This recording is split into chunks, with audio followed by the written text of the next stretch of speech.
Assalamualaikum warahmatullahi wabarakatuh. Selamat pagi teman-teman. Perkenalkan, nama saya Bunda Vega. Hari ini Bunda akan menceritakan dongeng tentang singa dan tikus. Jadi di sini Bunda akan menceritakan kisah persahabatan singa dan tikus. Kalian tahu kan, tikus itu hewan kecil.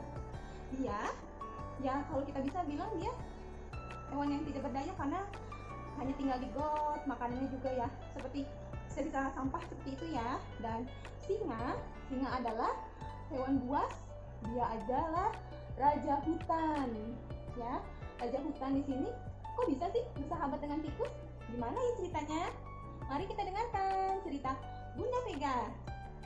Mulai ya ceritanya. Kisah persahabatan singa dan tikus. Pada zaman dahulu kala, di hutan yang lebat, ada seekor singa yang tidur terlelap karena dia selesai melahap makan siangnya. Di sisi lain, ada seekor tikus yang juga ingin mencari makan siang. Dia kebingungan karena tempat makan siangnya dia itu adalah tempat di mana singa itu tertidur dan dia harus melewatinya. Tikus pun melewati badan singa. Dan dia tidak sengaja membuat singa terbangun. Singa mencari-cari, siapa yang membangunkan aku? Tikus pun ketakutan. Dia berkata, tolong tuan, tolong raja hutan, jangan makan aku. Aku hanya ingin numpang lewat saja untuk pergi mencari makan juga. Tolong lepaskan aku, tuan singa, raja hutan yang baik, katanya. Singa pun marah dan dia berkata, jadi kamu yang mengganggu saya tidur. Tolong lepaskan aku, kata tikus. Di saat nanti kamu membutuhkan bantuanku, pasti akan kubantu jika kau melepaskanku. Si singa pun tertawa.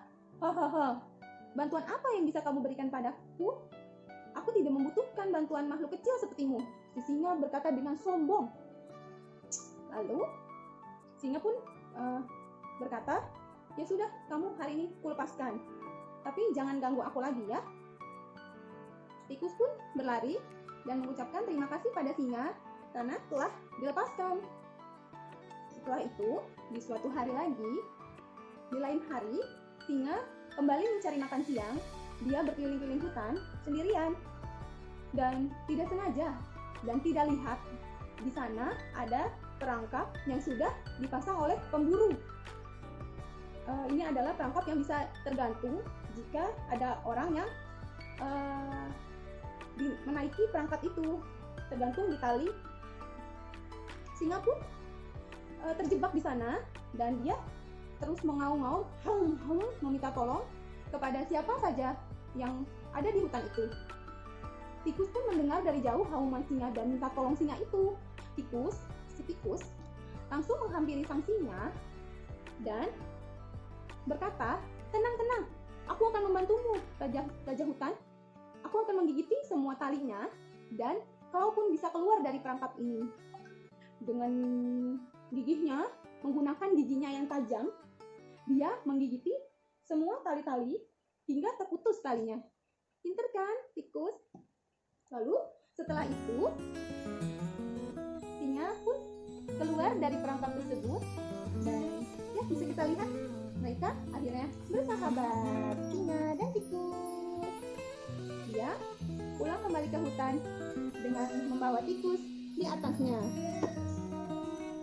Pesan moral yang bisa kita dapat dari cerita ini, yang pertama, kita tidak boleh memandang rendah seseorang karena istilahnya dia mau kecil atau dia tidak mampu, karena suatu saat dia pasti bisa membantu kita. Dan pesan moral yang kedua, sedikit kebaikan pasti akan dibalas dengan kebaikan terus sampai akhirnya. Jadi jangan bosan-bosan berbuat kebaikan ya.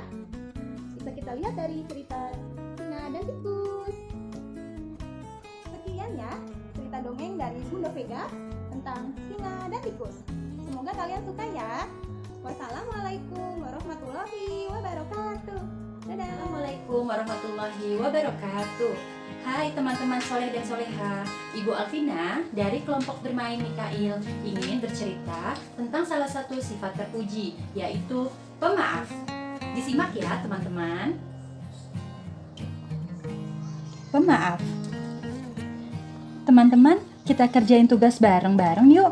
Pak Yoga tidak masuk hari ini karena sakit. Ajak Robi kepada teman-temannya. Oh, ini ya yang jadi ketua murid kelasku. Apa nggak salah Pak Yoga pilih kamu jadi ketua murid kita? Kata Jamal ketus. Aku hanya diberi tugas oleh Pak Yoga, kata Robi. Namun, Jamal dan dua teman lainnya terus mengejek Robi. Balas saja Rob, emangnya kamu nggak boleh jadi ketua murid kita? Kata Angga marah. Assalamualaikum teman-teman. Kalau kamu jadi Robi, pasti kesal juga kan? Namun Rasulullah Shallallahu Alaihi Wasallam juga pernah diejek dan diusir loh. Mungkin dari kisah Rasulullah ini kita bisa belajar memaafkan orang lain. Yuk kita baca kisahnya. Suatu ketika Rasulullah pergi ke Taif. Di sana Rasulullah ingin menyebarkan ajaran Islam.